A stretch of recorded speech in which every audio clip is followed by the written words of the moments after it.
Voice आ रही है क्या बच्चों सबके पास? Good morning. आप सबसे 7 बजे मिलने का वादा था, 7:20 हो गए। 15-20 मिनट देखो। अब यार मॉर्निंग में उठना और फिर सुबह से सारी चीज़ों को मैनेज करके फिर क्लास में आना और फिर पूरा दिन यही शेड्यूल रहता है, आपको पता ही है। तो सारी चीज़ें अपनी बहुत अच्छे तरीके से चलेंगी। लेकिन बस यही है कि 7, सवा 7, 7:30 जिस दिन जैसा शेड्यूल बनेगा वैसा अपन स्टार्ट कर लेंगे। तो आप लोग टाइम अभी वेस्ट ना करते हुए आज हम लोग स्टार्ट करेंगे इस क्लास में। हमारा देखिए इधर से तो राजपूत काल चल ही रहा है, वो 2-3 दिन में समाप्त हो जाएगा। फिर फटाक से हम उधर दिल्ली सल्तनत ले लेंगे। 7 दिन 6 दिन की क्लास में दिल्ली सल्तनत समाप्त होगा। इधर 6 दिन 7 दिन की क्लास में अपन मुगल से स्टार्ट कर रहे हैं। मॉडर्न ना स्टार्ट करके आज मैं जो क्लास स्टार्ट कर रहा हूँ वो मुगल से स्टार्ट कर रहा हूँ। मुगल मुगल के बाद में अपन भक्ति सूफी लेंगे, फिर मराठों को लेंगे और देन फिर यूरोपीय कंपनियों के आगमन से अंग्रेजों की स्थापना करते हुए आगे बढ़ेंगे। तो ये रहेगा हमारा सीक्वेंस, ठीक है। गुड मॉर्निंग पिंकी, पूर्णिमा, वेरी गुड मॉर्निंग। मुगल वंश 1526 से लेकर के 1857 की क्रांति तक प्रभावी रहता है और यही मुगल काल आज आपको मेरे साथ यहाँ पे तैयार करना है। मैं बात कर रहा हूँ किसके बारे में आपसे? मुगल काल के बारे में।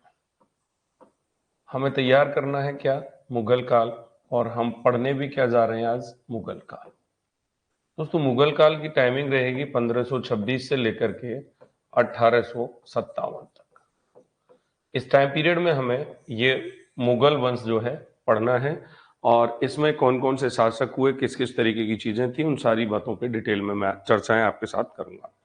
सबसे पहले मैं एक ग्राफ जो है इस पूरे मुगल वंश का आपके दिमाग में फिट बिठाने के लिए एक बनाना चाहूंगा, ताकि आपको फिर मुगल पूरा पढ़ने के टाइम पर, हो सकता है हमारा 10 मिनट का समय उसमें लगे, 15 मिनट का समय उसमें लगे, लेकिन जब वो बन के तैयार होगा तो आपके चेहरे पे एक अलग मुस्कान होगी।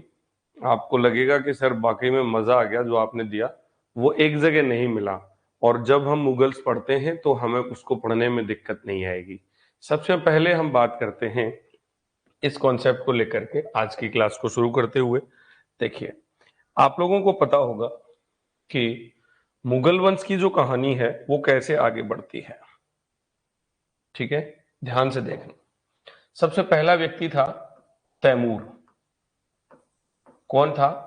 तैमूर। और तैमूर के वंशज थे ये सब के सब मुगल जो थे। किसके वंशज थे? तैमूर के वंशज थे, ठीक है। तैमूर वंश से ही संबद्ध होने के कारण मुगलों को तिमूरियन कहा जाता है। क्या कहा जाता है? मैं लिख देता हूं इस बात को यहां। तैमूर वंश से संबद्ध होने के कारण, तैमूर वंश से संबद्ध होने के कारण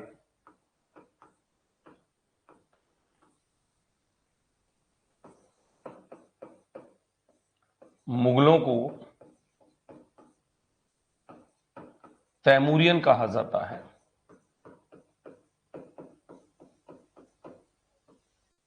क्या कहा जाता है मुगलों को? आपको याद होगा, ये चार्ट जो है वो आपकी कॉपी में होना चाहिए। इनको तैमूरियन कहा जाता है, याद रखना इस बात को। तैमूर के 5वें वंशज के तौर पर बाबर पैदा हुआ था। कौन सा? तैमूर के 5वें वंशज के तौर पर बाबर पैदा हुआ था। और आपको अब यही बात ऐसे सीक्वेंस में सेट करनी है। 5वां वंशज, आप तैमूर के 5वें वंशज के तौर पर किसको देखते हैं? तो यहां पर आपको दिखाई देता है बाबर। कौन दिखाई देता है? बाबर दिखाई देता है। बाबर को जहरुद्दीन मोहम्मद बाबर के नाम से जानते थे। बाबर की संतान हुमायूं होगी और हुमायूं की संतान अकबर होगी। तो जहरुद्दीन मोहम्मद बाबर, जहरुद्दीन मोहम्मद बाबर। अब दोस्तों कहानी कैसे आगे बढ़ेगी? इस बाबर की संतान हुई थी हुमायूं, ठीक है।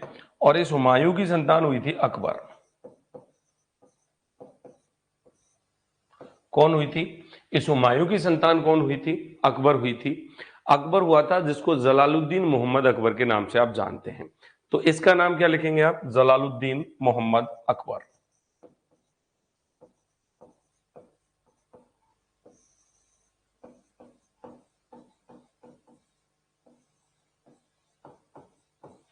आप अपनी कॉपी पर लैंडस्केप मोड पर इस पूरे चार्ट को बनाना, फिर आपको मजा आएगा। इस अकबर की जो संतान हुई थी वो जहांगीर नाम का व्यक्ति था जिसको सलीम कहते थे। अकबर की जो संतान थी वो कौन था?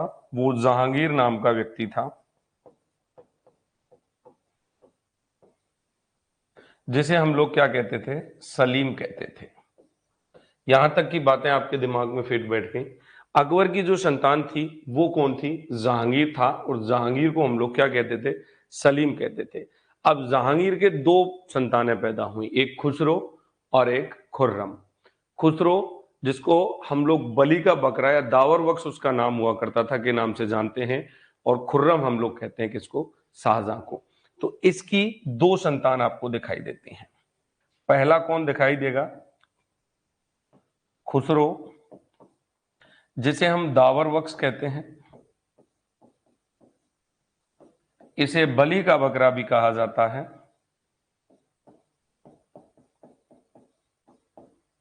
और दूसरी इसकी संतान हुई थी खुर्रम, जिसे हम लोग शाहजहां के नाम से जानते हैं। यहां तक कि ये क्रोनोलॉजी आपके समझ में आई रही है, यहीं से प्रश्न आगे बनेंगे। गुड मॉर्निंग सबके लिए। तो इसकी संतान कौन हुई थी? शाहजहां की संतान, और सॉरी जहांगीर की संतान खुसरो, और क्या हुआ था? खुर्रम हुआ था। ये बात समझने की है। अब हम बात करेंगे कि इस खुसरो की जो संतान हुई थी, मैंने बताया आपको दावर बख्श, जिसे बली का बकरा कहते हैं, ठीक है, इसकी संतान थी ये, ठीक है। और इसके अलावा जो ये व्यक्ति था खुर्रम, जिसको हम लोगों ने क्या नाम दिया? शाहजहां नाम दिया था। शाहजहां के दारा शिको, औरंगजेब, शाहसूजा और मुराद बख्श चार बेटे थे। तो शाहजहां की जो संतानें थी वो कौन कौन सी थी, इस पे अगर हम बात करें, देखिए इसको नेक्स्ट पेज पे ही लेना पड़ेगा। एक्चुअली क्या है कि फिर ये आपको पीडीएफ में नहीं मिल पाएगा, इसलिए मैं इसको नेक्स्ट पेज पर ही ले लेता हूं, ठीक है। 2-3 पेज में आएगा तो आपको समझ के चलना है। तो मैं फाइनली बात किसके बारे में कर रहा था? खुर्रम के बारे में। और खुर्रम कौन है? आपको पता है, शाहजहां, ठीक है। और शाहजहां की मैं आपको संतानें बता रहा हूं कौन कौन सी। सबसे पहले दारा शिको, ठीक है। उसके बाद औरंगजेब,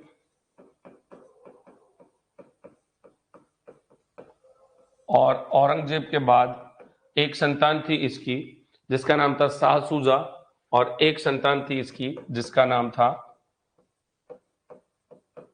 मुराद। मुराद बख्श, शाहसूजा, औरंगजेब, और कौन हो गया? एक हो गया दारा शिको। अब कहानी आगे कैसे बढ़ेगी इस क्रोनोलॉजी की? इन सब में से शासक कौन बनता है आपको पता है? औरंगजेब। इनमें से शासक कौन बनता है? औरंगजेब बनता है। उत्तराधिकार का युद्ध होता है इन सबके मध्य में, और उस उत्तराधिकार के युद्ध में औरंगजेब विजयी होता है, आपको याद होगा। औरंगजेब आगे बढ़ा तो औरंगजेब के जो बच्चे थे वो भी आपको चार दिखाई देंगे। पहले जो बालक का नाम था इसके, औरंगजेब के, वो कौन था? इसके बारे में बात करें तो इसका नाम था क्या? आजम शाह।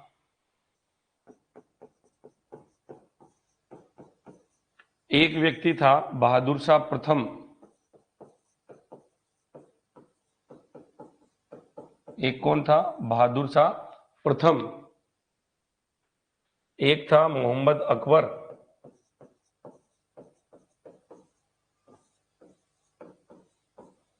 और एक था काम बख्श,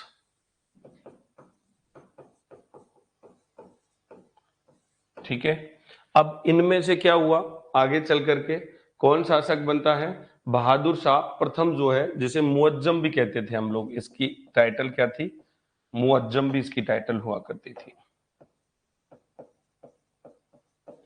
इसकी क्रोनोलॉजी पढ़नी है क्योंकि सत्ता में यही आएगा, ठीक है, इसको समझना है। अब इसके साथ में कहानी कैसे आगे बढ़ेगी, देखिए इसकी जो संतान हुई थी वो एक संतान तो हुई थी कौन? सबसे पहले अगर मैं बात कर लूं आपसे तो अजीमुस शान, इसकी एक संतान का नाम क्या था? अजीमुस शान, ठीक है। इसकी दूसरी संतान का नाम था रफी उस शान। क्या था? रफी उस शान। इसकी एक संतान का नाम क्या था? रफी उस शान था, और एक संतान थी इसकी जहादर शाह। क्या था? जहादर शाह। एक संतान का नाम था जहादार शाह, और एक संतान और थी इसकी जिसका नाम हुआ करता था मुराद बख्श। क्या था? मुराद बख्श। किसके बारे में बात की मैंने? सॉरी, मुराद बख्श तो इसका हो गया शाहजहां का, और ये था बहादुर शाह प्रथम, और बहादुर शाह प्रथम का जो था वो था सुजिस्ता अख्तर। क्या था इसका नाम? सुजिस्ता अख्तर।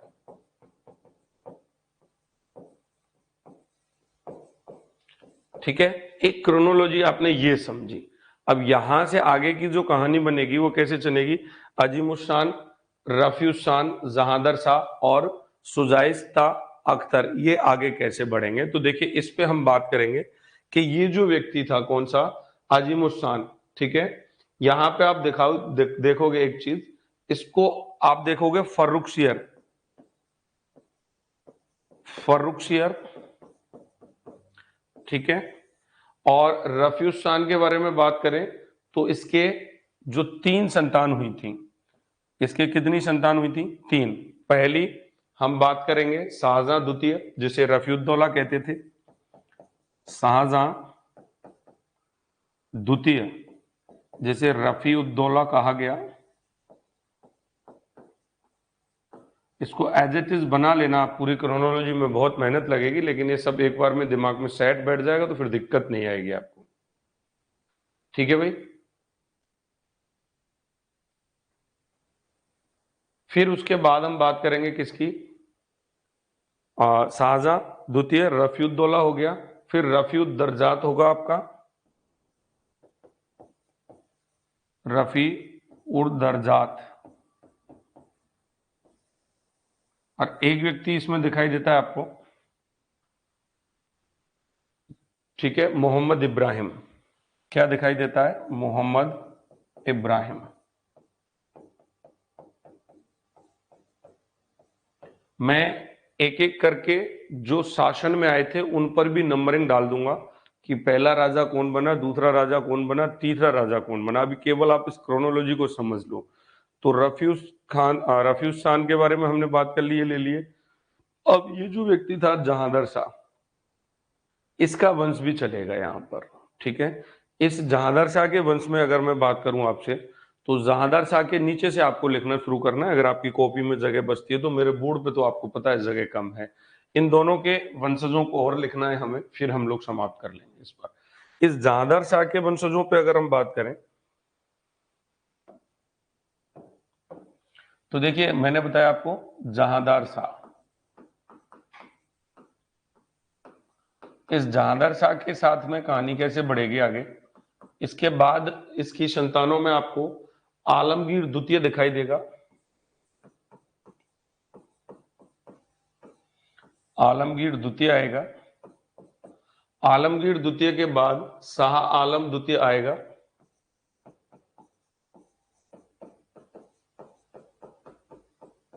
इस शाह आलम द्वितीय को हम लोग अली गौहर के नाम से भी जानते थे।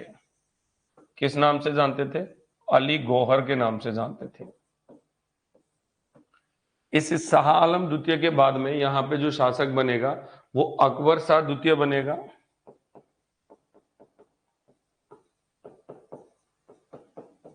इसे मिर्जा अकबर भी कहते थे। और इसके बाद में जो शासक बनेगा वो बहादुर शाह द्वितीय बनेगा। बहादुर शाह जफर द्वितीय। रंगून में इसका निधन हुआ था जब 1857 की क्रांति में अंग्रेजों ने इसको कैद कर लिया था। इसके साथ में मैं बात कर रहा था आपसे दूसरे एक व्यक्ति की, जो मेरे पास बचा हुआ था इस वाली स्लाइड पे, आपको याद होगा, सुजिस्ता अख्तर। सुजिस्ता अख्तर के जो संतान हुई थी वो मोहम्मद शाह हुआ था, जिसे रोशन अख्तर कहते थे। और फिर उसके बाद अहमद शाह बहादुर के नाम से एक व्यक्ति और आया था। सर, क्लास का टाइमिंग मॉर्निंग में हो गई है। सुमन, एक्स्ट्रा क्लास है मॉर्निंग में, एक अलग क्लास हुआ करेगी और 1 बजे, 12:30 बजे, 1 बजे अलग क्लास हुआ करेगी। कोर्स कवर करना है, टाइम नहीं है अपने पास। शुजिस्ता अख्तर के बारे में बात करूं तो मोहम्मद शाह, रोशन अख्तर जिसको कहते हैं, यहां पे आप इन दो को ही लिख लो, मोहम्मद शाह, रोशन अख्तर कहेंगे इसको, ठीक है। और दूसरा जो था वो दिखाई देता है आपको अहमद शाह बहादुर। क्या दिखाई देता है? अहमद शाह बहादुर।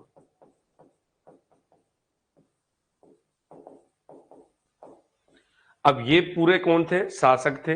अब इन शासकों पे आप आ जाओ, यहां से अपन बात कर रहे थे मुगल वंश को लेकर के। तो सबसे पहले मुगल वंश के बाद में मैं नंबरिंग डाल रहा हूं, पहला राजा ये बना, पहला राजा ये बना, दूसरे नंबर पर राजा ये बना, तीसरे नंबर पर राजा ये बना, और चौथे नंबर पर शासन इसके हाथ में था। यहां तक तो किसी को कोई दिक्कत ही नहीं है। पांचवें नंबर पर शासन गया था किसके हाथ में? शहजादा या शाहजहां खुर्रम के हाथ में। खुर्रम के हाथ में से सत्ता गई थी किसके हाथ में? छठवें नंबर पर औरंगजेब के हाथ में। छठवें नंबर का शासक कौन बना था? औरंगजेब बना था। इसके बाद सातवें नंबर का शासक कौन बना था? बहादुर शाह प्रथम, जिसे मुअज्जम कहा गया। ये सातवें नंबर पर सत्ता संभालता है, ठीक है। आठवें नंबर पर मैंने बताया था जो शासन संभालेगा वो ये व्यक्ति संभालेगा, जहांदर शाह, ठीक है। ये इनकी क्रोनोलॉजी तो मैंने बता दी, लेकिन आठवें नंबर पर फिर सत्ता में कौन आएगा? तो सातवें नंबर पर बहादुर शाह प्रथम मुअज्जम आएगा, और आठवें नंबर पर कौन आता है? ये जहांदर शाह आता है, ठीक है। नौवें नंबर पर शासक आएगा कौन? फर्रुखशियर। नौवें नंबर पर शासक कौन आएगा? फर्रुखशियर, याद रखना, ठीक है। 10वें नंबर पर शासक आता है कौन? रफी उद दरजात। कहां है ये? 10वें नंबर पर शासक आएगा ये रफी उर दरजात। इसके बाद 11वें नंबर पर शाहजहां द्वितीय लिखा होगा कहीं मैंने, ये व्यक्ति रफी उर दौला 11वें नंबर पर शासन में आता है। इसके बाद मोहम्मद शाह जो रोशन अख्तर है, ये 12वें नंबर पर ये सत्ता ग्रहण करता है। 12वें नंबर पर सत्ता ये राजा ग्रहण करेगा। और दोस्तों इसके बाद 12वें नंबर के बाद 13वें नंबर पर अहमद शाह बहादुर ये सत्ता में आता है। 13वें नंबर का शासक ये बनेगा, ठीक है। अभी हुई है बेटा 7:30 बजे से। 13वें नंबर पर यह सत्ता में आता है। अब बात आती है 14वें नंबर की, ठीक है। तो 14वें नंबर पर कौन शासन में आएगा? ये व्यक्ति आएगा, ठीक है। 14वें नंबर पर यह व्यक्ति शासन करता है। 15वें नंबर पर यह व्यक्ति शासन करता है, ठीक है। 16वें नंबर पर यह व्यक्ति शासन करता है, और 17वें नंबर पर यह व्यक्ति शासन करता है। ये पूरी क्रोनोलॉजी है मुगल वंश की, जो हमें एक एक करके पढ़नी है।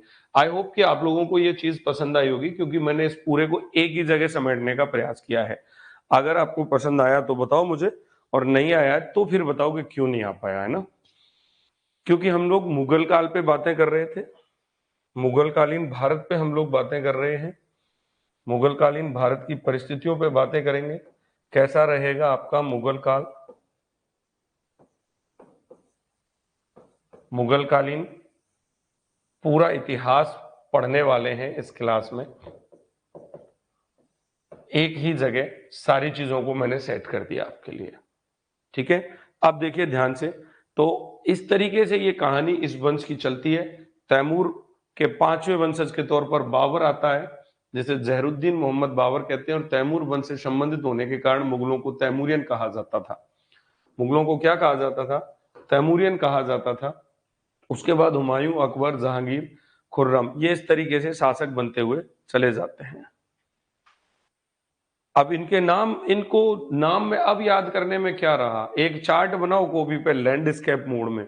मेरे तो बोर्ड पे जगह कम थी, और एक पेज पे इसको आप लोग कंप्लीट कर देना। मेरे पास इसका एक पेज पे डायग्राफ भी है, मैं उसको आपको पेड़ को उसमें टेलीग्राम पे डाल दूंगा, तो आप वहां से नोट कर लेना। उसी तरीके से कॉपी में सेट कर लो। पेन से लिखते हैं तो छोटा लिखा जाता है ना, कॉपी में बहुत सारी जगह बचती है।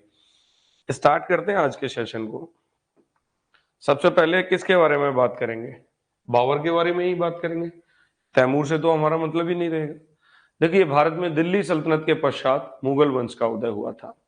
1526 ईस्वी में पानीपत का पहला युद्ध, इब्राहिम लोदी की उसमें मृत्यु होती है। बाबर और इब्राहिम लोदी के मध्य ये युद्ध होता है, और उस इस ताप से आप देखेंगे तो लोधी वंश उस पानीपत के प्रथम युद्ध में समाप्त हो जाता है और मुगल वंश का भारत में उदय होता है। भारत में मुगल साम्राज्य की जो नींव थी वो 1526 में बाबर ने रखी थी। मुगल शब्द का जो शाब्दिक अर्थ माना जाता है वो बहादुर माना जाता है। ठीक है, बाबर भारत में आता है और बाबर ने जिस नए राजवंश को भारत में स्थापित किया वह तुर्की नस्ल का चगताई वंश हुआ करता था। मुगल काल हमारे भारत के अंदर आर्थिक समृद्धि और सांस्कृतिक उपलब्धियों के लिए जाना जाता है। अकबर महान जैसे शासक मुगल काल में हुए। 1707 ईस्वी तक मुगल काल का एक औरा हुआ करता था जब औरंगजेब का शासन था, लेकिन औरंगजेब की जब मृत्यु हुई तो मुगल काल का पतन प्रारंभ हो गया और 1857 की क्रांति के समय अंतिम शासक बहादुर शाह द्वितीय था, जो 1862 में उसकी मृत्यु हुई थी, लेकिन मुगल शासन 1857 में ही समाप्त हो जाता है। तो इस तरीके से ये एक ओवरव्यू आपको समझना है। बाकी पूरी क्रोनोलॉजी में मैंने आपको बता दिया कि कैसे कैसे क्या करना था। थोड़ा सा मैं इसको लिख लेता हूं आपके साथ में। देखिए, पहला पॉइंट, दिल्ली सल्तनत के पश्चात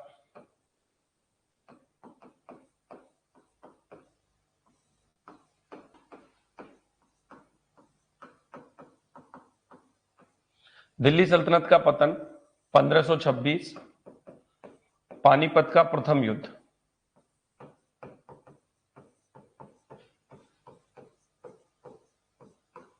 बाबर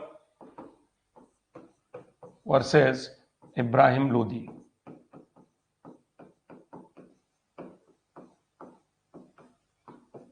पराजय और पराजय का परिणाम क्या निकला? दिल्ली सल्तनत की समाप्ति।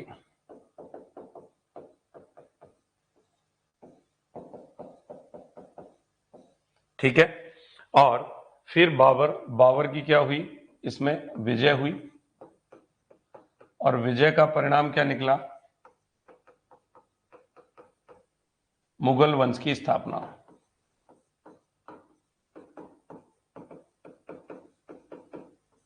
कहानी क्लियर है ना सबके दिमाग में? मुगल वंश की स्थापना हो जाती है। मनीता, मॉर्निंग में क्लास शुरू हुई है, सुबह 7 बजे, 7:15 आया था मैं, 7 बजे का टाइम दिया था। इस टाइम अपन मुगल से शुरू करके एक क्लास इस टाइम से किया करेंगे सुबह 2-2 घंटे, ताकि ये कोर्स हमारा जल्दी से कवर हो जाएगा। ठीक है, तो ये चीज आपको यहां दिखाई देती है। ठीक है, भारत में मुगल साम्राज्य की नींव बाबर ने डाली। बाबर ने भारत में मुगल साम्राज्य की नींव डाली।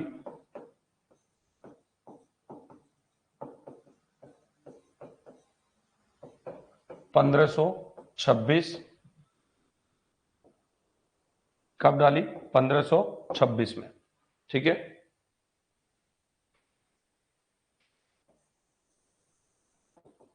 ये मुगल जो शब्द है इसका शाब्दिक अर्थ होता है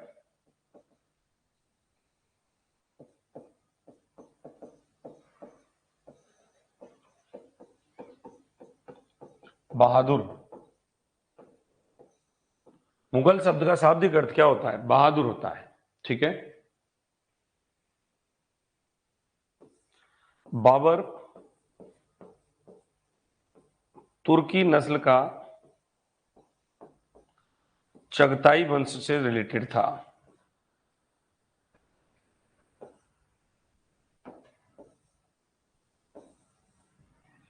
बाबर तुर्की नस्ल के चगताई वंश से था।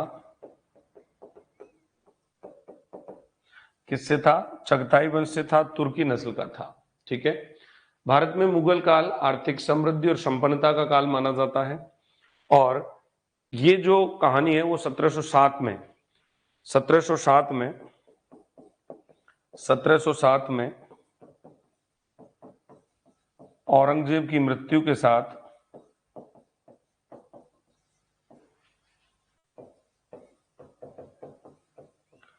पतन प्रारंभ हुआ।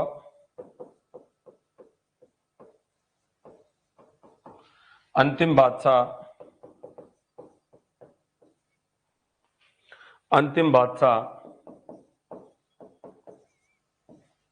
बहादुर शाह द्वितीय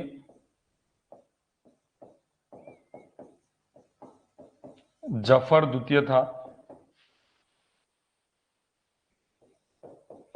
1857 की क्रांति पर अंग्रेजों के द्वारा पकड़ करके रंगून भेजा गया और 1862 में इसकी 82 में मृत्यु हो जाती है। क्या हो जाती है? 1862 में, 82 में नहीं था, 1862 में इसकी क्या हो जाती है? मृत्यु हो जाती है।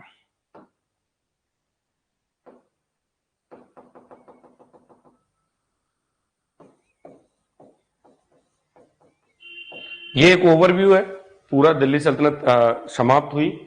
बाबर ने भारत में मुगल साम्राज्य की स्थापना की। मुगल साम्राज्य का पतन कब प्रारंभ हुआ?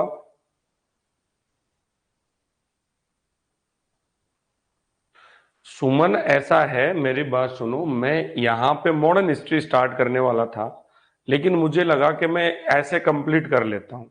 यानी ये क्लास अभी मुगल से आगे आगे कब स्टार्ट होगी? सुबह 7, सवा 7 बजे स्टार्ट होगी, परेशान होने की आवश्यकता नहीं है।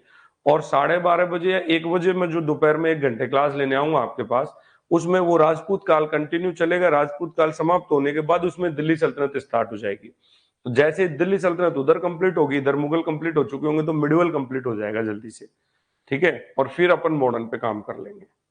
ये कहानी रहेगी, यहाँ मुगल से आगे बढ़ेंगे। पढ़ना तो ये भी है, तो नहीं पढ़ना है बताओ?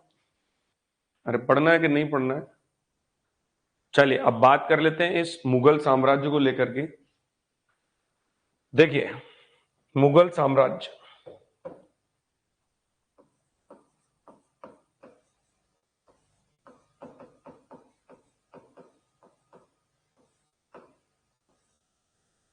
ठीक है भाई।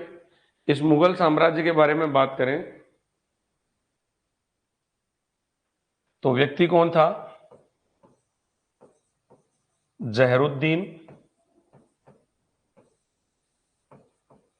मोहम्मद बाबर। पत्नी थी इसकी, जिसका नाम था माहम अनगा। क्या नाम था? इसकी पत्नी का नाम था माहम अनगा।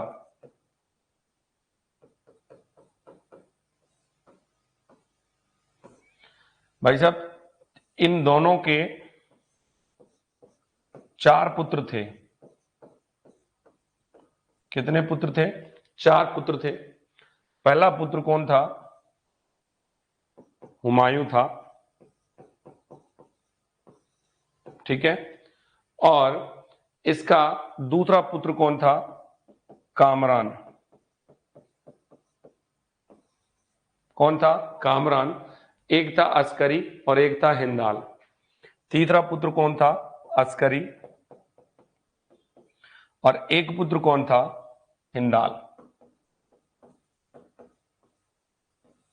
ये तो हो गया ये वाला ओवरव्यू। अब बात करें इस बाबर की, तो बाबर मां की तरफ से, इसकी मां का नाम था कुतलुग निगार खानम, जो मंगोल वंश की थी। चंगेज खां का वंशज हो गया ये। इसकी मां का नाम क्या था? मां का नाम क्या था? कुतलुग निगार खानम।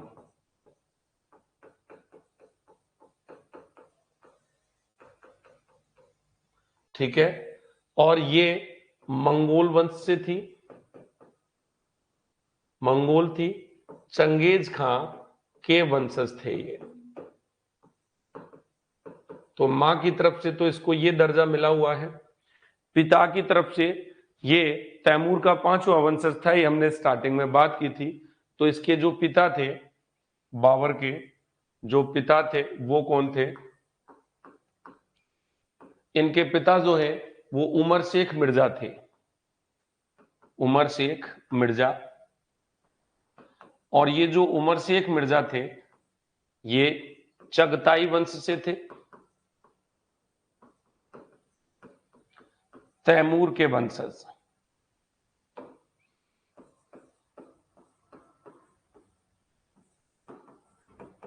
यहां तक की बात क्लियर हो गई दिमाग में? मां कुतलुग निगार खानम, मुगल साम्राज्य के संस्थापक जहरुद्दीन मोहम्मद बाबर की मम्मी कौन है? चंगेज खां की वंशज। पापा कौन है? तैमूर के वंशज। तो दोनों का एक बहुत अच्छा जो है कॉम्बिनेशन था इसके साथ में। इसकी पत्नी थी महामनगा, जिससे 4 पुत्र थे इसके। महामनगा से चारों पुत्र नहीं थे। हुमायूं की जो मां थी वो महामनगा थी, याद रखना। इसकी जो मां थी, हुमायूं की जो मां थी, इसकी मां महामनगा थी। ठीक है। कामरान और अस्करी, ठीक है, इन दोनों की जो मां थी, कामरान की और अस्करी की, इन दोनों की जो मां थी वो अलग थी। क्या नाम था उस महिला का? उसका नाम था गुलरुख बेगम। क्या नाम था? गुलरुख बेगम। ठीक है। और ये जो हिंदाल नाम का बच्चा था, दिलदार अगाची, इसकी मां का नाम हुआ करता था।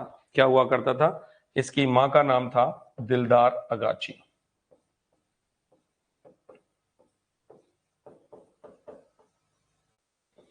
अब आप ध्यान दीजिए कि बाबर के ये तो पत्नी थी, और मैं बात करूं बाबर को लेकर के, तो बाबर के 4 पुत्र थे, हुमायूं, कामरान, अस्करी, हिंदाल।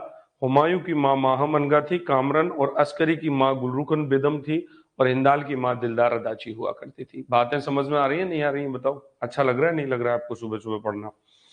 इस हुमायूं की जो पत्नी थी, ठीक है, वो हमीदा बानो बेगम थी, जो अमरकोट के राणा वीरसाल के महल में अकबर को जन्म देती है। यानी इसी व्यक्ति के बारे में बात करूंगा। किसके बारे में? हुमायूं के बारे में। दिमाग में कॉन्सेप्ट फिट बैठ जाएगा। हुमायूं की पत्नी का नाम था क्या? हमीदा बानो बेगम। हमीदा बानो बेगम। ये महिला क्या करती है? अमरकोट के राणा वीरसाल के महल में, ये महिला ही अमरकोट के राणा वीरसाल के महल में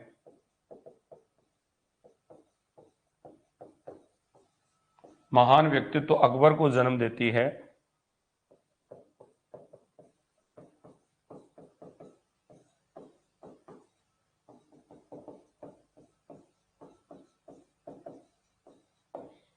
बातें क्लियर हो गई? अब सुनिए मेरी बात, यहां तक की चीजें क्लियर हो गई। अब इसके बाद में शासक बन के कौन आएगा? अकबर आएगा। अकबर के बारे में बात करेंगे। ठीक है। अकबर को और इस पूरे कंसेप्ट को जब आप समझ जाओगे ना, तो आप लोगों को दिक्कत नहीं आएगी। आज की क्लास मेरी केवल फ्लो चार्ट्स में इन्हीं चीजों को समझाने के लिए रहेगी आपको। अब इसके बाद कौन आ गया? अकबर शासन में आ गया। कौन शासन में आ गया? अकबर शासन में आ गया। और बहुत मजे से अब आप इस बात को सुनिए, समझिए कि अकबर, अब मैंने आपको बताया अभी यहाँ पे किसका जन्म हो गया? अकबर का जन्म हो गया। अरे बोलो यस या नो, अकबर का जन्म हुआ कि नहीं हुआ? बोलो, सुबह सुबह से आप शांत बैठे हो। इसके बाद क्या हो गया? अकबर का जन्म हो गया। अब अकबर के बारे में बात करेंगे। ठीक है। अकबर की कहानी क्या है? अकबर का पूरा नाम हुआ करता था जलालुद्दीन मोहम्मद अकबर। क्या था? जलालुद्दीन मोहम्मद अकबर। देखिए यहां लिखता हूं।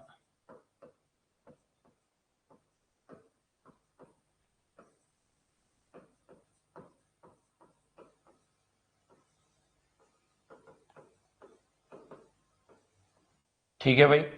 ये व्यक्तित्व तो आपको दिखाई देता है सबसे पहले यहां पर इस तरीके से। कौन आ गया? अकबर आ गया शासन में। इस अकबर के साथ में कहानी क्या थी? देखिए, इस अकबर के साथ में कहानी क्या थी? इस अकबर की कहानी को अगर अपन क्लियर करते हैं तो इसको ऐसे समझना है कि अकबर के 3 पत्नियां थी। ठीक है। पत्नी नंबर 1, पत्नी नंबर 1 जिसका नाम था मरियम उज्जमानी। मरियम उज्जमानी। इसी महिला को बड़े प्यार से हरका बाई बुलाया जाता था। हरका बाई बुलाया जाता था। और ये जो महिला थी, आपको याद रखना है, वो आमेर के राजा भारमल की पुत्री थी। आमेर के राजा भारमल की पुत्री थी। ठीक है भाई साहब, एक तरफ इसकी बात को यही होल्ड पे छोड़ देते हैं। दूसरी पत्नी थी इसकी रुकैया बेगम। अकबर की पत्नी नंबर सेकंड के बारे में बात करें तो पत्नी नंबर सेकंड का नाम था रुकैया बेगम।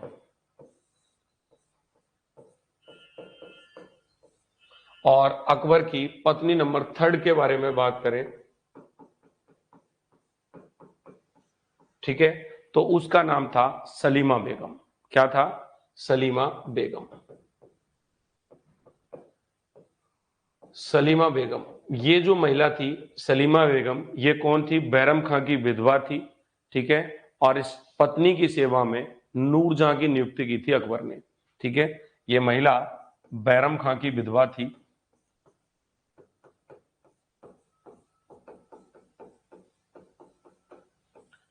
इसकी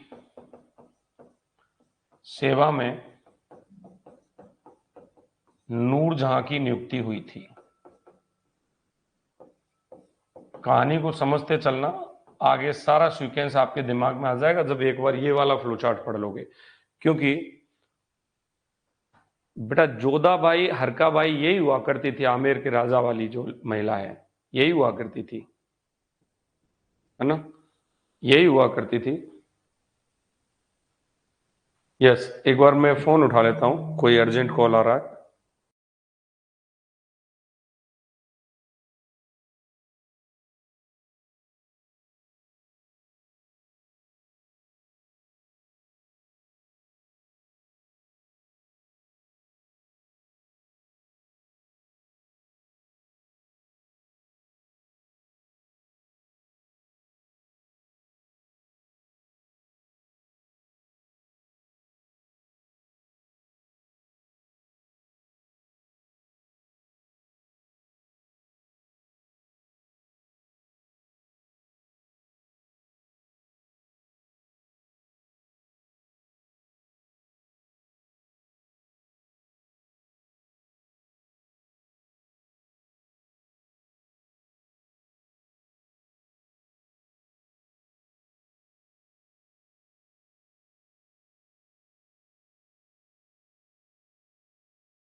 अब किसी जहांगीर की पत्नी को भी जोधाबाई कहते थे क्या सर? जोधपुर की थी। बताएंगे, सारी बातें बताएंगे, टेंशन मत लो यार, क्यों टेंशन ले रहे हो? अरे सब चीज बताएंगे, क्यों टेंशन ले रहे हो आप? वेट तो करो। अभी आपने ये नहीं सुना फोन किसका था? फोन एक स्टूडेंट का था कि सर कोर्स लेना है। ले ले भाई, कोई दिक्कत नहीं है। वो पता है क्या कह रहा है कि सर मेरे साथ इतना बुरा अन्याय हुआ है कि मैंने अभी, मेरे भाई ने जबरदस्ती मेरे को किसी दूसरे टीचर का कोर्स दिलवा दिया, और वो टीचर क्या कर रहा है, डायरेक्ट यहाँ पर पीडीएफ लगा लगा करके मेरे को उसको पढ़ के सुना देता है। और बोला मैं बहुत कंफ्यूज हूँ सर, मेरे को आप ही से पढ़ना है। तो आप लोगों के साथ में पूर्ण न्याय हो रहा है, ये बात याद रखना। आपके साथ बहुत जबरदस्त पूरी मेहनत की जा रही है। तो आप लोगों का एक दायित्व तो बनता है, आप इस कोर्स को प्रमोट किया करो, बच्चों को बताया करो कि किस तरीके से अपनी क्लासेस चलती हैं। चलिए अपन बात करते हैं इस पे, ठीक है। देखो हरका भाई जोधा भाई, इसमें आप पढ़ने का विवाद मत लो, क्योंकि कभी एग्जाम में ये नहीं पूछा जाएगा कि हरका भाई कौन है, जोधा भाई कौन है, पहली बात। बाकी हम सारी चीजें क्लियर कर देंगे। अब ये जो महिला थी मरियम उज्जमानी, जिसको हरका भाई कहते थे, इसी को जोधा भाई भी कहते थे, याद रखना इस बात को, तो परेशान होने की जरूरत नहीं है। इसी महिला से नूरुद्दीन मोहम्मद जहांगीर सलीम मतलब पैदा हुआ था। इसी महिला से कौन हुआ था, इस महिला से जन्म हुआ था किसका, आपको याद रखना है, नूरुद्दीन नूरुद्दीन मोहम्मद जहांगीर। कौन, नूरुद्दीन मोहम्मद जहांगीर, ठीक है, इसका जन्म हुआ। दोस्तों अकबर इससे बहुत प्यार करता था, अकबर इससे बहुत प्यार करता था और इसको प्यार से शेखू बाबा कहता था। अकबर जहांगीर को प्यार से शेखू बाबा बुलाता था।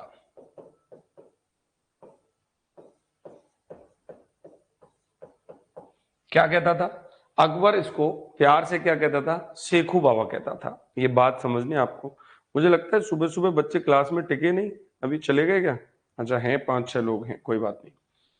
तो अकबर इसको क्या कहता था प्यार से, शेखू बाबा कहता था।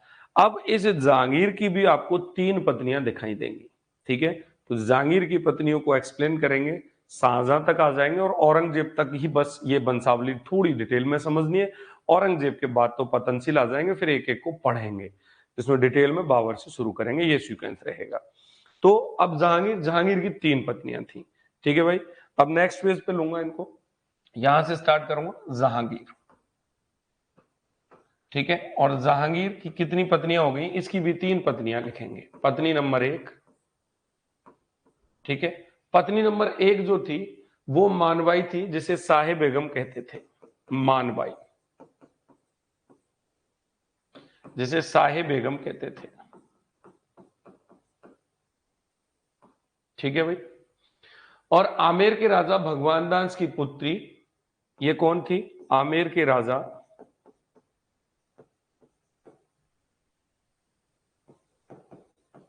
भगवान दास की पुत्री थी,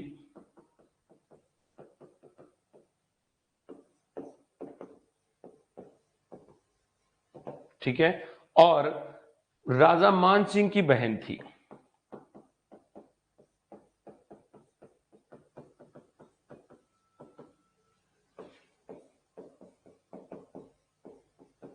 इसी महिला से क्या हुआ था, एक बच्चे का जन्म हुआ था जिसको खुसरो कहते हैं। इसी से कौन आया था, खुसरो आया था। दूसरी पत्नी थी जगत गोसाई, ठीक है। इसके लिए भी जोधाबाई नाम सुनाई देगा आपको, जगत गोसाई। दूसरी पत्नी कौन थी, पत्नी नंबर 2, इसका नाम था जगत गोसाई। ये जो महिला थी वो जोधपुर के राजा उदय सिंह की पुत्री थी। इसे जोधाबाई जोधाबाई ना कह के जोधबाई मल्लिका है जहां कहा जाता था। ये कौन थी, ये जोधपुर के राजा उदय सिंह की पुत्री थी, जोधपुर के राजा उदय सिंह की पुत्री थी,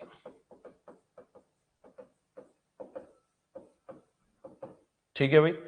इस महिला को क्या कहा जाता था, जगत गुसाई को, इसको जोधबाई मल्लिकाए जहां के नाम से बुलाते थे, जोधबाई मल्लिकाए जहां। और इस महिला से कौन पैदा हुआ था, खुर्रम पैदा हुआ था। खुर्रम को ही क्या कहते हैं हम लोग, शाहजहां कहते हैं, शिहाबुद्दीन मोहम्मद शाहजहां। खुर्रम कौन था, शिहाबुद्दीन मोहम्मद शाहजहां,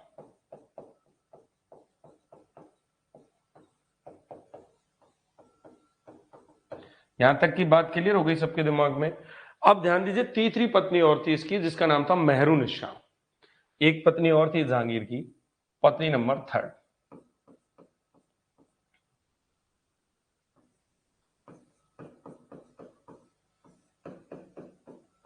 पत्नी नंबर थर्ड का नाम था मेहरुनिशा।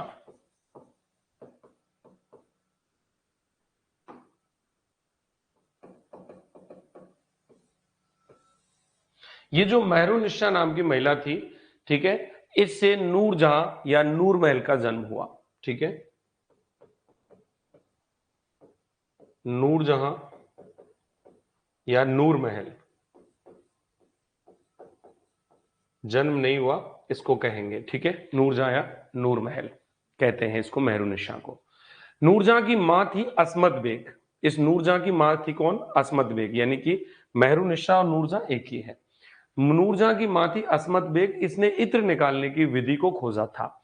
इसकी मां थी असमत बेग,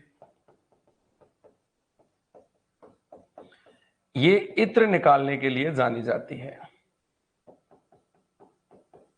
इत्र की विधि की खोजकर्ता कहा जाता है इसको। चलिए, ठीक है, तो ये था जहांगीर का पूरा परिवार। किसका परिवार था? जहांगीर का परिवार था। अब जहांगीर के बाद शहाबुद्दीन मोहम्मद शाहजहां आ ही चुके हैं। मुगल लोगों ने राजपूत लड़कियों से ही विवाह किया था मैक्सिमम। सुमन बिल्कुल।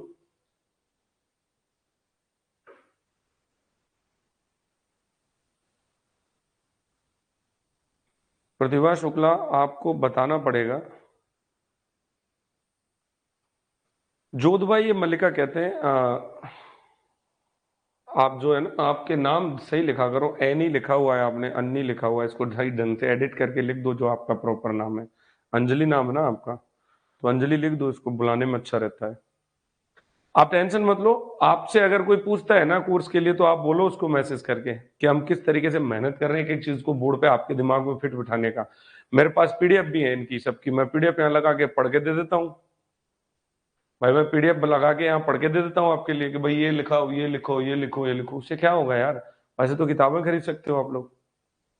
तो लोग पता नहीं क्यों इतनी लूटपाट मचा रखी है मार्केट में इन्होंने। चलिए खैर, जो भी है। आप देखिए भाई साहब, शाहजहां शाहजहां ने क्या किया था?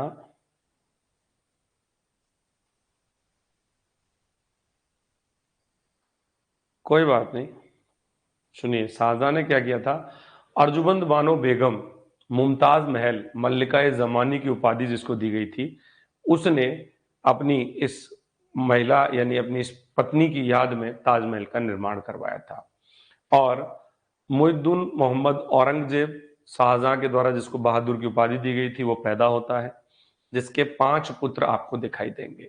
ठीक है, इन 5 पुत्रों को एक एक करके पढ़ना है, बस यही रहेगा। बाद में फिर हम आगे बढ़ जाएंगे आज के सेशन को लेकर के। तो इसके बाद मैं जो आपसे चर्चाएं करूंगा इस क्लास में, वो क्या करूंगा? ठीक है, शाहजहां, इसकी पत्नी थी कौन? अर्जुमंद बानो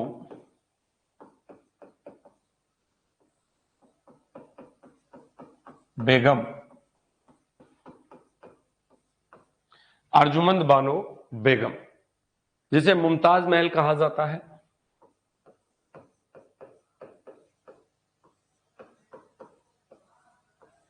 क्या कहा जाता है इसको? इसको मुमताज महल कहा जाएगा। और दोस्तों, सबसे बड़ी बात क्या आ जाती है कि मल्लिका जमानी की उपाधि दी गई थी इसको। इस महिला को क्या कहते थे? मल्लिका जमानी।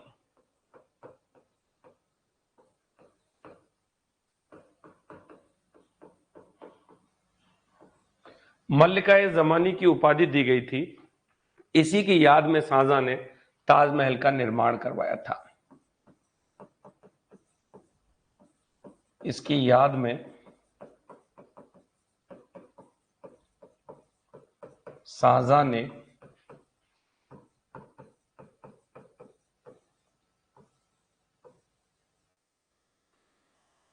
ताजमहल का निर्माण करवाया था।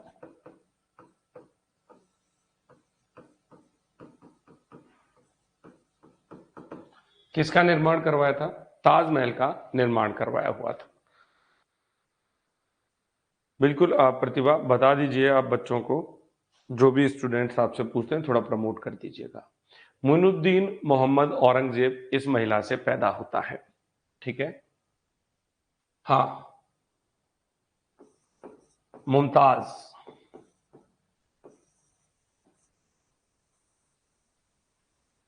शाहजहां की कौन हो गई? पत्नी हो गई। इससे कौन सा बच्चा पैदा हुआ जिसका पूरा नाम था मुइनुद्दीन मोहम्मद औरंगजेब?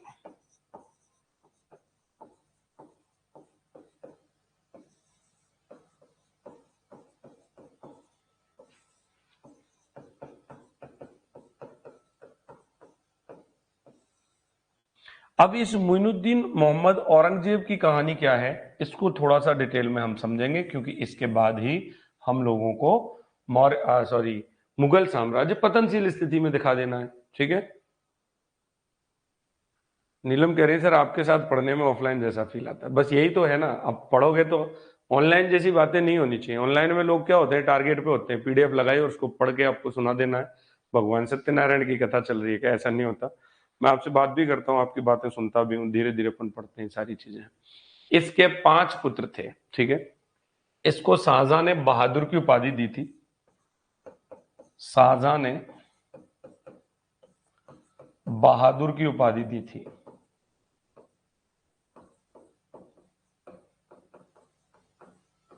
किसकी उपाधि दी थी इसको? शाहजहां ने बहादुर की उपाधि दी थी। अब ये जो मुइनुद्दीन मोहम्मद औरंगजेब था, इसके थे 5 पुत्र। कितने थे इसके? 5 पुत्र थे, ठीक है। अब 5 पुत्रों के बारे में बात करेंगे एक एक करके। पहला था मोहम्मद मुअज्जम बहादुर शाह। मोहम्मद मुअज्जम बहादुर शाह, ठीक है भाई। अब इसका जन्म हुआ था नवाब बाई के गर्भ से। जन्म हुआ था इसका नवाब बाई के गर्भ से,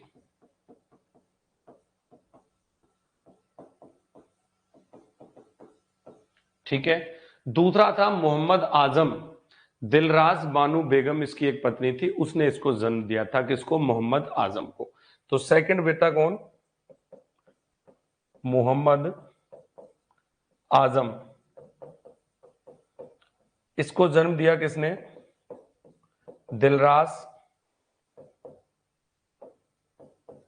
बानो बेगम। किसने जन्म दिया? दिलराज बानो बेगम के गर्भ से इसने जन्म लिया। तीसरा बच्चा इसका था कामबख्श। कामबख्श को जन्म देने वाली महिला थी उदयपुरी महल के गर्भ से, ठीक है। इसकी एक पत्नी थी उदयपुरी महल। उदयपुरी महल ने इसको जन्म दिया, ठीक है। और भाई साहब 1 2 3 चौथे नंबर पे इसका बच्चा आ जाएगा, कौन सा? जिसके बारे में बात करूंगा, मोहम्मद सुल्तान और मोहम्मद अकबर, ठीक है। मोहम्मद सुल्तान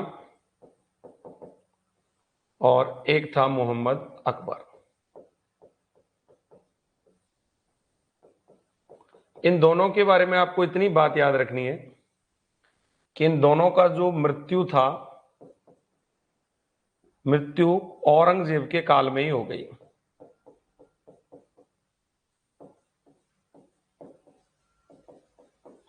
यानी औरंगजेब के जीवन काल में इसके 2 बच्चे समाप्त हो चुके थे, मर चुके थे, ठीक है। कामबख्श, मोहम्मद सुल्तान, मोहम्मद अकबर। ये पूरा कॉन्सेप्ट समझ लीजिए, ऐसे मुगल्स पढ़ने हैं। इस तरीके से जब आप मुगलों को तैयार करेंगे तो मुगल शानदार तरीके से दिमाग में बैठ जाएंगे। और अब इन मुगलों में पहला कौन है? देखिए कहां से लाऊंगा मैं मुगल? बाबर से लाऊंगा उठा करके। तो अब स्टार्ट कर लीजिए। बाबर को दिक्कत ही कहां आ रही है बताओ? अभी तो बहुत टाइम है हमारे पास पढ़ने के लिए। करें स्टार्ट? रेडी? सब लोग तैयार हैं? बताइए फटाफट मुझे। अब भाई यस एंड नो, तो अब हम कहाँ चलेंगे? बाबर पे चलेंगे ना। मैंने आपको यही तो समझाया। देखिए, ये नहीं पढ़े हमने, ये नहीं पढ़े, ये मैंने आपको कहां तक पढ़ाया है? मैंने आपको औरंगजेब की जो संतान थी 5 वो बताई है। यहां पे हमने बात की औरंगजेब के बाद राजा कौन बना, ठीक है, इस बात को लेकर के। तो ये राजाओं का कॉन्सेप्ट मैंने क्लियर कर दिया था। और पहला व्यक्तित्व मैं अब लेकर के जो आऊंगा आपके सामने सबसे पहले यहाँ, वो कौन लेके आऊंगा? बाबर लेके आऊंगा। तो यहां तक की बात तो कंप्लीट हो गई आपकी। अब आप चलोगे किसके पास? बाबर के पास।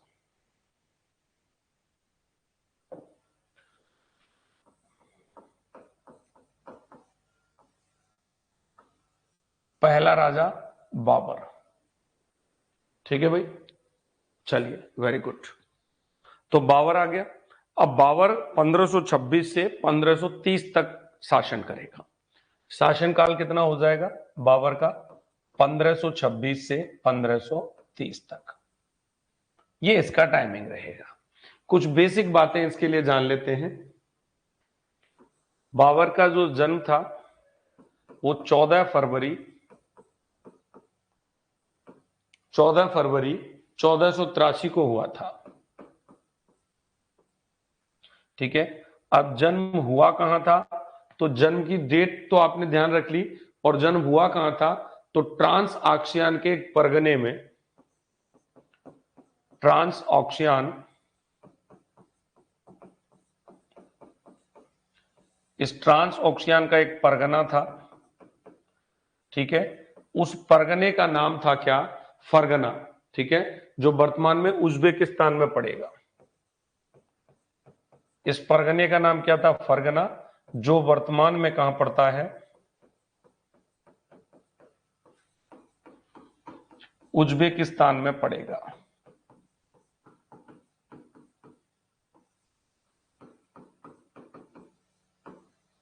यहां पे इसका जन्म हुआ था। पूरी कहानी ये रहेगी, ठीक है भाई। तो ट्रांसआक्शियन के अंतर्गत एक क्या था? परगना था छोटा सा, जिसका नाम फरगना था, जो वर्तमान में कहां पड़ता है? उज्बेकिस्तान में पड़ता है। मैंने आपको बताया था इसके पिता जो हैं वो उमर शेख मिर्जा थे। और उमर शेख मिर्जा जो है वो यहाँ के फरगना के जागीरदार थे, ठीक है। फरगना के जागीरदार, जागीरदार थे कौन? उमर शेख मिर्जा। और उमर शेख मिर्जा कौन थे? बाबर के पिता थे। ये बात क्लियर हो गई। ये यहाँ के कौन थे? जागीरदार थे। और ये बाबर के पिता हुआ करते थे। इसकी मां का नाम मैंने आपको बताया था, कुतलुग निगार खानम था। और इसका पूरा नाम जो है वो जहरुद्दीन मोहम्मद था, ठीक है। यस, इसकी मां का नाम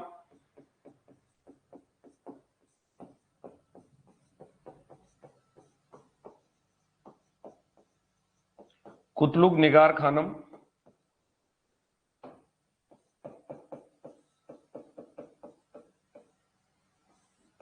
ठीक है। इसका मूल नाम, ठीक है, मूल नाम क्या था? जहरुद्दीन मोहम्मद बाबर। तो जहरुद्दीन मोहम्मद इसका मूल नाम हुआ करता था। बाबर की बाद में इसने टाइटल धारण की हुई थी, ठीक है। इसके जो नाना थे उनका नाम था यूनुस खान। और इसकी जो नानी थी वो एहसान दौलत बेगम। नाना और नानी, तो इसका नाना कौन था? यूनुस खान। नाना का नाम यूनुस खान।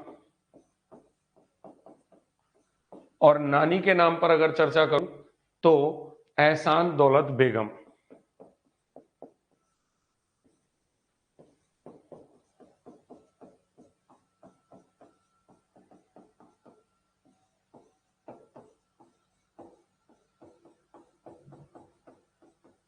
एहसान दौलत बेगम कौन थी? इसकी नानी हुआ करती थी, ठीक है। दादा जो थे भाई, तो माँ के वंशज हो गए, तो माँ की स्थिति देख ली। इधर पिताजी लिखे हुए हैं ना। तो अब दादा के बारे में बात करें तो इसके दादा का नाम अबूसैन मिर्जा था और दादी का नाम फिरदौस मकानी था। तो उमर शेख मिर्जा। और फिर इसके दादा के नाम पे बात करेंगे तो दादा का जो नाम था वो क्या था? दादा का नाम था भाई साहब अबूसैन मिर्जा। क्या था? अबू हुसैन मिर्जा।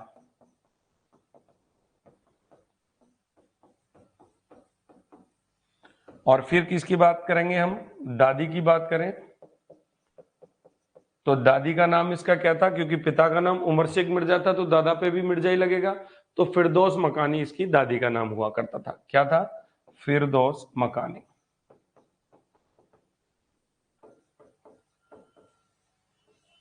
ठीक है, दादा हो गया, दादी हो गई, नाना हो गया, नानी हो गई, माँ हो गई, पापा हो गए, जन्म हो गया, प्रांत हो गया। याद रखना, बाबर को इतिहास में प्रसिद्ध विजेताओं के बीच उच्च स्थान पर रखा जाता है क्योंकि उसने मुगल वंश की नींव रखी हुई थी। और हम बात करते हैं भारत में मुगल साम्राज्य का संस्थापक।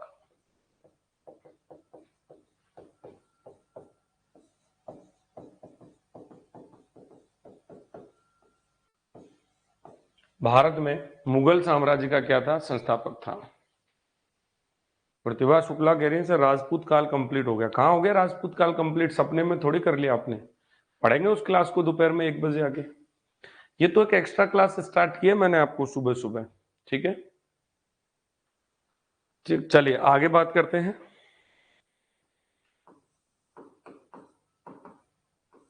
बाबर शब्द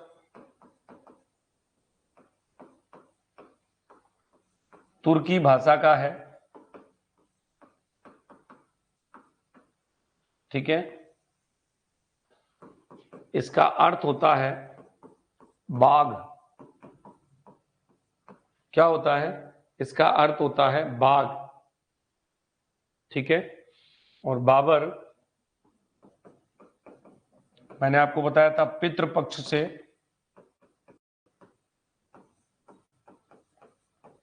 तैमूर का 5वां वंशज था। और मातृपक्ष से अगर बात करें तो चंगेज खान। किसका? चंगेज खान का 14वां वंशज था।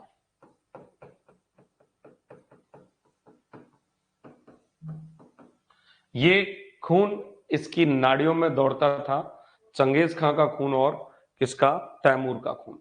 बाबर शब्द तुर्की भाषा का है जिसका अर्थ क्या होता है? बाघ होता है। यानी उसमें तुर्कों और मंगोलों दोनों के रक्त का मिश्रण था। हम बात करेंगे किसको लेकर के कि बाबर के अंदर, यहां पर आपको एक चीज दिखाई देती है कि बाबर के अंदर दोस्तों तुर्कों एवं मंगोलों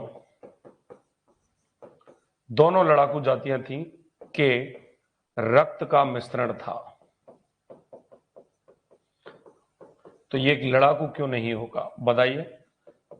रीजंस तो होने चाहिए ना कि कोई व्यक्ति का व्यक्तित्व ऐसा क्यों है। तो रीजंस ये थे कि ये तुर्क और मंगोल दोनों लड़ाकू जातियों का क्या था? मिश्रण था। अब कहानी क्या हुई, इसकी कहानी को समझिए। अपने पापा उमर शेख मिर्जा जो फरगना के जागीरदार थे, उनकी मृत्यु के बाद 11 वर्ष की अवस्था में छोटी सी अल्पायु में इसने वो फरगना की जागीर संभाली थी, उस राजगद्दी पर बैठा। ठीक है, और ये घटना थी 1494 की। फरगना की जो राजधानी थी वो अंदिजान थी, जिसका नाम क्या था? अंदिजान। बाद में चल करके जो उमर शेख मिर्जा थे, इनके पिता थे, उन्होंने यहां से राजधानी को उठा करके अक्सीकित, अक्सीकिस्त नाम एक जगह थी, उस अक्सीकित में स्थापित कर दिया था। पहले ही स्टार्टिंग में राजधानी अंदिजान थी, बाद में उमर शेख मिर्जा इसके पिता ने उसको चेंज कर दिया था। इसकी जो दादी थी शाह सुल्तान बेगम, उसने प्रारंभ से ही इस बाबर की प्रारंभिक समस्याओं को खत्म करने में उसका बहुत ज्यादा सहयोग किया हुआ था। और बाबर कहता भी था कि मेरे अधिकांश कार्य मेरी दादी की सलाह के अधीन ही क्या हुए हैं? संपन्न हुए हैं। तो ये थोड़ी सी कहानी बाबर के बारे में बात करते हैं। चलिए, तो बाबर अपने पिता की मृत्यु के बाद, पिता की मृत्यु के बाद 11 वर्ष की आयु में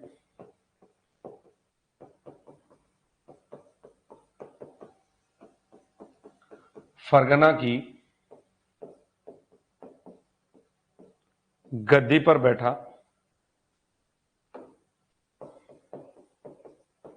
यह घटना 1494 की है। कब की है ये घटना? ये घटना 1494 की है। ठीक है। फरगना की राजधानी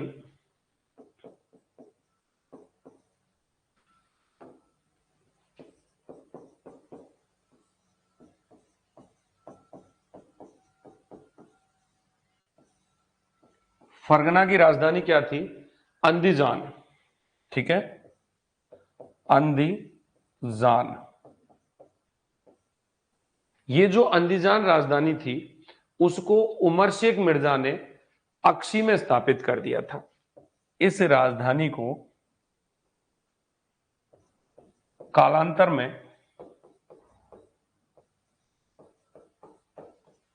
उमर शेख मिर्जा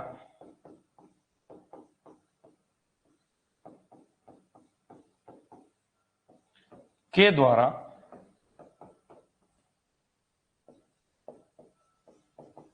अक्सी, एक जगह का नाम है क्या? अक्सी। ठीक है, इस अक्सी में स्थापित कर दिया था। का की जगह खा बनाएंगे, अक्सी। इसको अक्सी कित भी कहते हैं। तो यहां पर इस राजधानी को शिफ्ट कर दिया था उमर शेख मिर्जा ने। और उमर शेख मिर्जा कौन थे? बाबर के पिता थे। बाबर की जो दादी थी उनका नाम क्या था? उनका नाम था मैंने आपको बताया था अभी, बाबर की दादी के बारे में हमने बात की थी, फिरदौस मकानी। ये बहुत हेल्प करती थी। ठीक है, शाह सुल्तान भी इनको कहते थे। शाह सुल्तान बेगम और फिरदौस मकानी दोनों ही हो जाएंगे। शाह सुल्तान बेगम, शाह सुल्तान बेगम। ठीक है, दोनों इसके नाम हो जाएंगे। तो बाबर की दादी ने उसकी प्रारंभिक समस्याओं को खत्म कर उसकी मदद की थी। बाबर की प्रारंभिक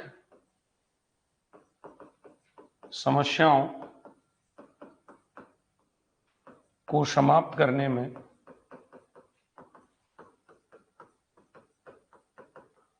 उसकी दादी ने मदद की।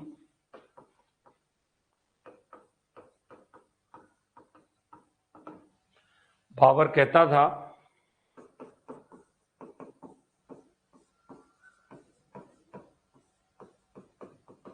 कि मेरे अधिकांश कार्य दादी की सलाह या निर्देशन में पूर्ण हुए। या तो दादी की सलाह में या दादी के निर्देशन में क्या हुए थे? अधिकांश कार्य मेरे पूर्ण हुए थे। अब दोस्तों बाबर क्या था कि प्रारंभ से तैमूर की राजधानी, क्योंकि तैमूर का वंशज है, ये पूर्वज है, समरकंद को जीतना चाहता था। और इसके बाद मतलब इस समरकंद को जीतने के लिए उसने 3 बार प्रयास किए। पहली बार जो प्रयास किया था वो 15 वर्ष की उम्र में 1497 में किया था। 100 दिनों तक ये प्रयासरत रहता है वहां। दूसरी बार इसने 1501 में प्रयास किया। 8 माह तक समरकंद पर बाबर ने अधिकार किया। और शीघ्र ही दोनों बार 100 दिन के बाद भी और 8 महीने के बाद भी समरकंद इसके हाथ से फिसल गया। जिसका कारण कौन था? एक उज्बेक वंश का नेता था शैबानी खान। उसने क्या किया था कि समरकंद का जो शासक था बैशंकर मिर्जा, उसकी मदद की थी। और दोस्तों 1502 ईस्वी में सरे पुल का एक युद्ध हुआ था जिसमें तुलुगुमा समर पद्धति की मदद से बाबर को हरा दिया गया था।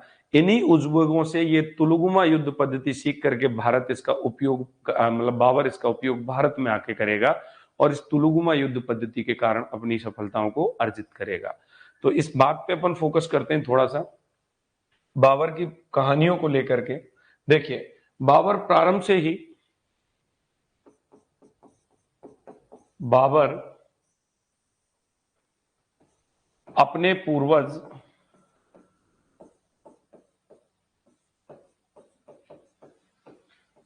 तैमूर की राजधानी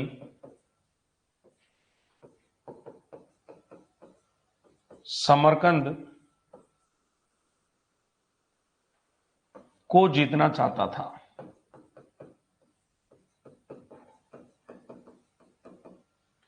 इसने 3 बार प्रयास किया।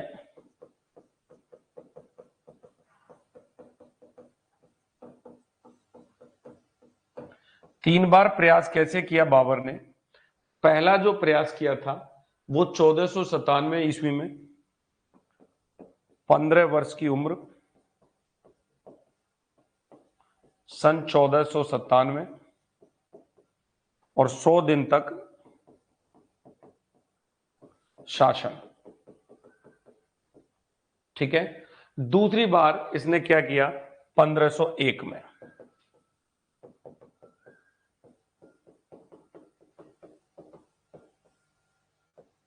1501 में, और 8 माह तक शासन किया। ठीक है। लेकिन दोनों ही बार क्या होता है कि समरकंद इसके हाथ से निकल जाता है। क्या होता है? बाबर के हाथ से समरकंद दोनों ही बार निकल जाता है। शीघ्र ही दोनों बार समरकंद उसके हाथ से फिसल गया।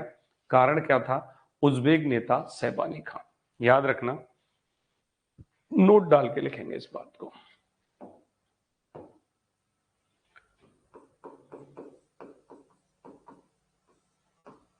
सैबानी खां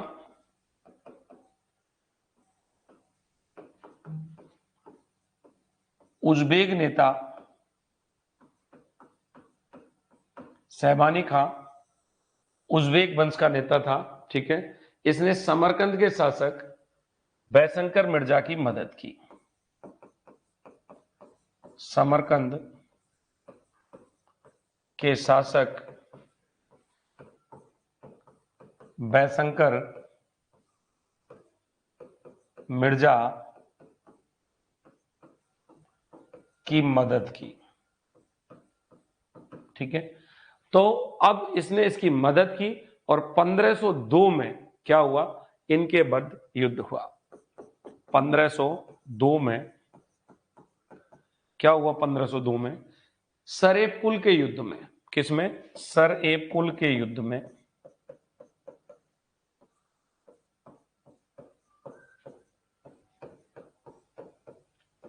तुलुगुमा पद्धति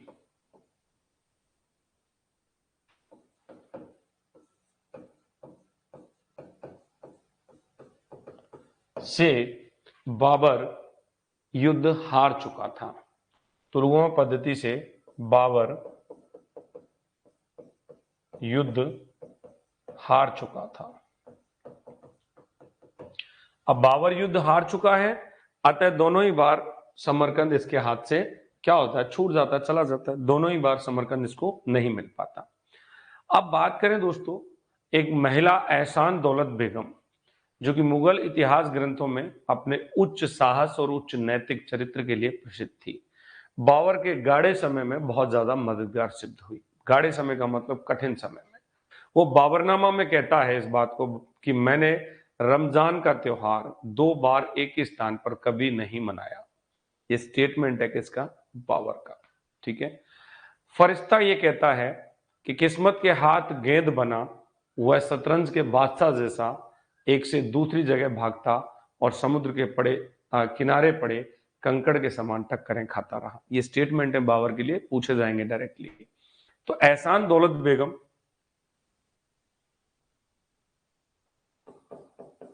एहसान दौलत बेगम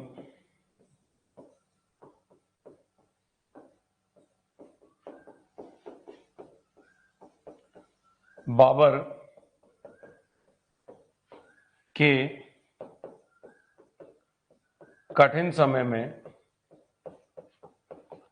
बहुत मददगार सिद्ध हुई। इस महिला ने बहुत मदद की थी। ठीक है।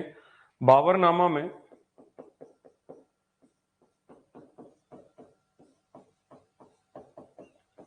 बाबर स्वयं कहता है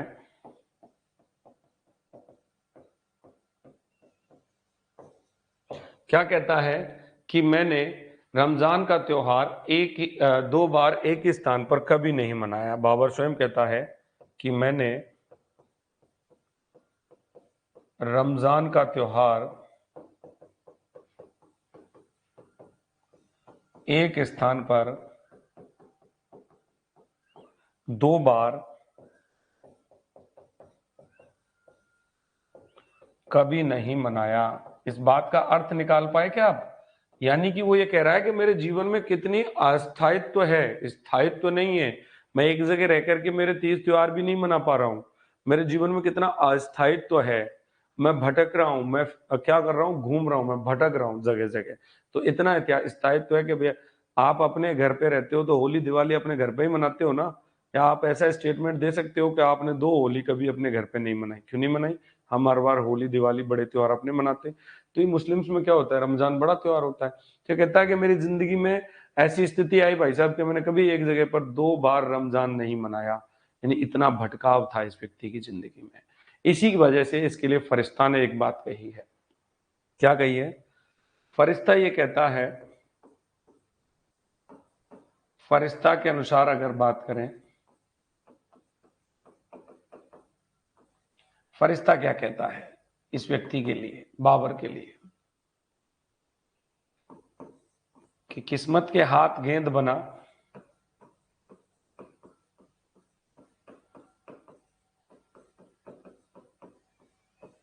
वह किस्मत के हाथ गेंद बना हुआ है, शतरंज के बादशाह जैसा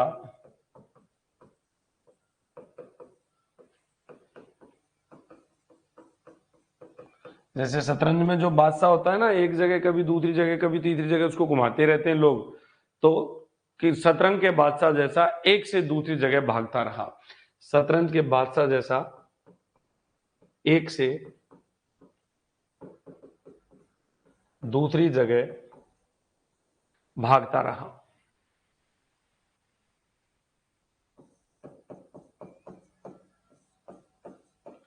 और समुद्र के किनारे पड़े कंकड़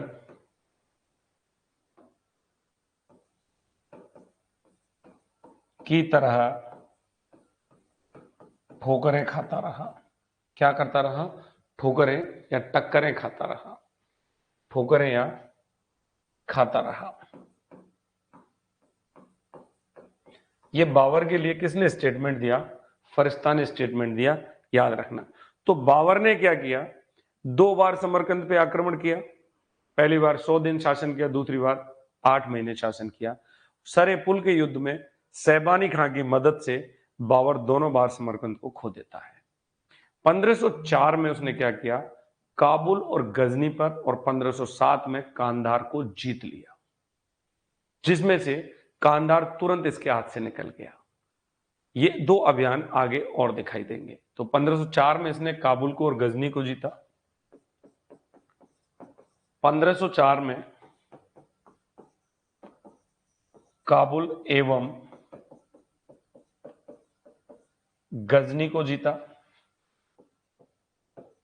ठीक है भाई साहब। उसके बाद इसने 1507 में कांधार को जीत लिया। 1507 में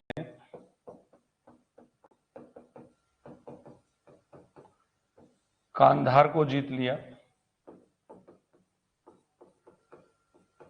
लेकिन कांधार शीघ्र हाथ से निकल गया।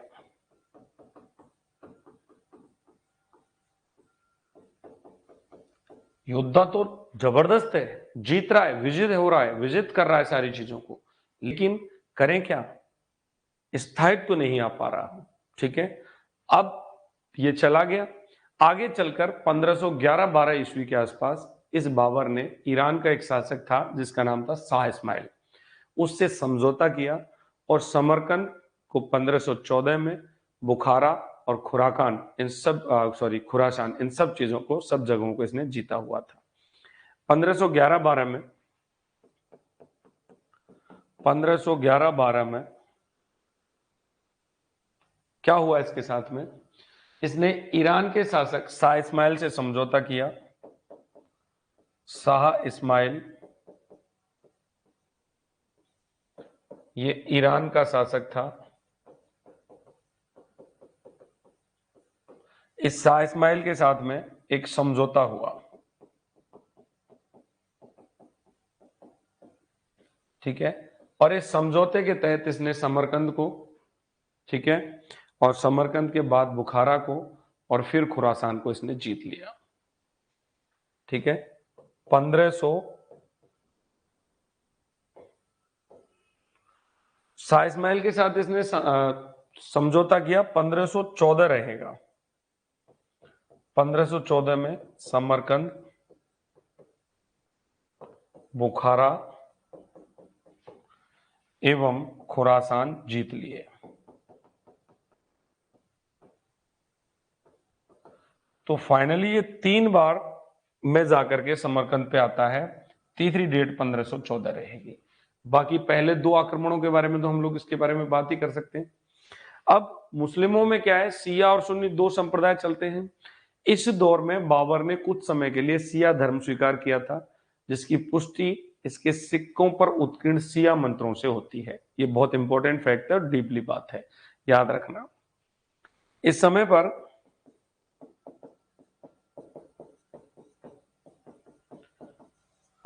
कुछ समय के लिए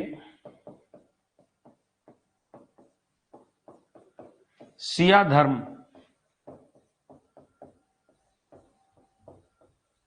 अपनाया, पुष्टि सिक्कों पर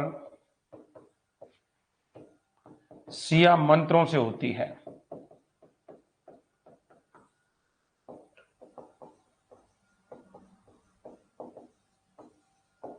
पुष्टि किससे होती है? शिया मंत्रों से हो जाती है कि भाई साहब शिया मंत्र जो हैं इसके सिक्कों पर लिखे हुए मिले हैं। ठीक है, इसके अलावा इसने किजिलबास ईरानी पोशाक धारण की थी। और इसी समय क्या हुआ था, जो अब्दुल्ला खां था, ये भी एक उज्बेक था, इसने 1512 में कुले मलिक नामक स्थान पर बाबर को एक युद्ध में हराया था। वापस ये हार जाता है। ठीक है, इसके अलावा बाबर क्या करता है दोस्तों, इसके अलावा बाबर के बारे में बात करेंगे तो इसने किलीजबास, इसी समय बाबर ने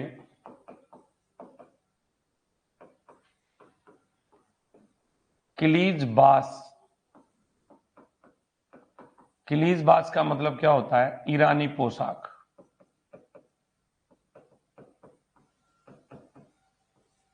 ये धारण की थी।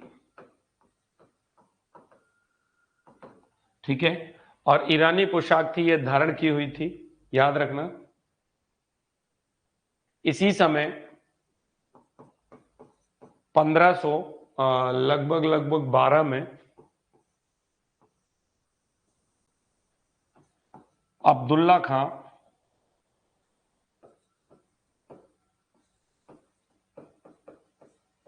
उज्बेक,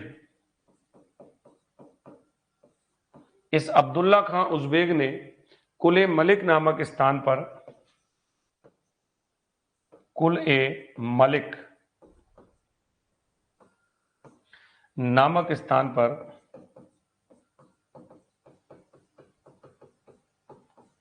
बाबर को पराजित किया।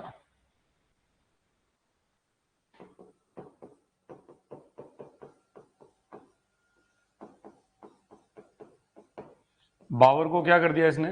पराजित कर दिया कुल मलिक नामक स्थान पर। और बाबर क्या होता है, एक बार फिर से युद्ध हार जाता है। दोस्तों 1507 में बाबर ने क्या किया था, हुमायूं के जन्म पर पातशाह बादशाह की उपाधि धारण की थी।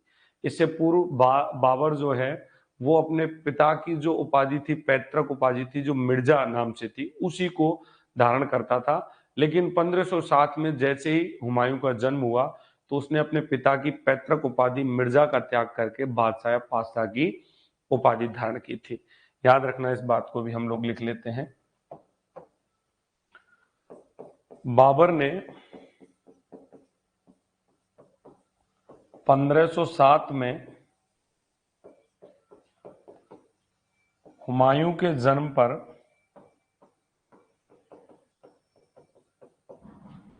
अपनी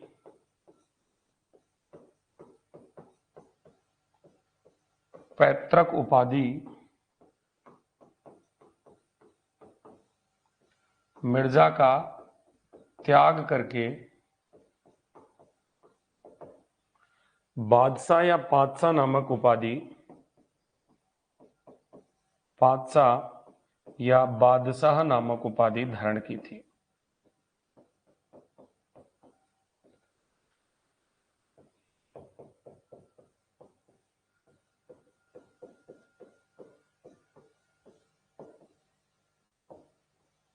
बताइए, यहां तक की बात क्लियर समझ में आ गई आप सबके? कोई दिक्कत नहीं आई ना से किसी को? 9 बजने का समय हो रहा है, ठीक है, कोई बात नहीं, हम लोग स्टार्ट करेंगे क्लास को भी। आप बाबर ने भारत पर कुल 5 आक्रमण किए थे, ठीक है। नेक्स्ट पॉइंट लिखेंगे, बाबर ने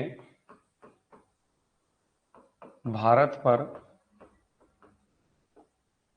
कुल 5 आक्रमण किए, ठीक है। इन 5 आक्रमणों में से पहले 4 आक्रमण पानीपत के युद्ध से पहले थे, ठीक है। पहले 4 पानीपत युद्ध से पहले थे,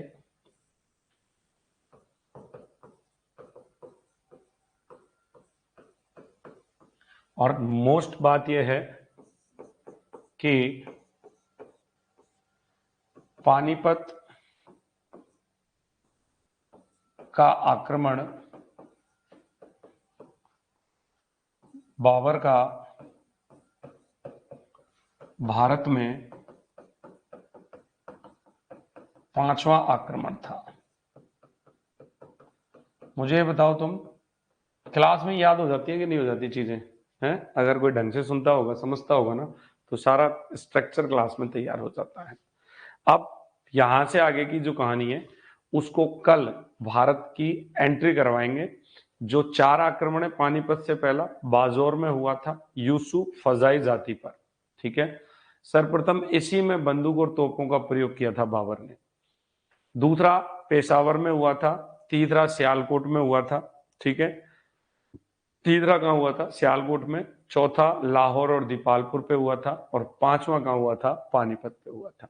तो यहां से आगे की कहानी पे कल बात करेंगे। 10 मिनट का गैप लूंगा क्योंकि यूट्यूब पे आ रहा हूं तुरंत। किसको लेकर के? कल मोहम्मद गौरी को भारत में लाया था, अभी बाबर को लेके आ रहे हैं।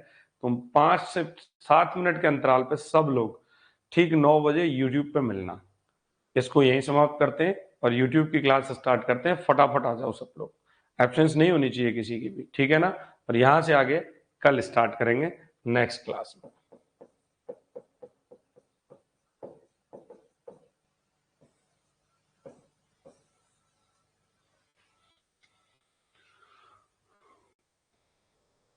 मजा आ गया सर आज तो, थैंक यू, धन्यवाद सुमन जी। चलिए सुबह सुबह अपन ऐसे ही पढ़ लिया करेंगे 1.5 घंटे ना।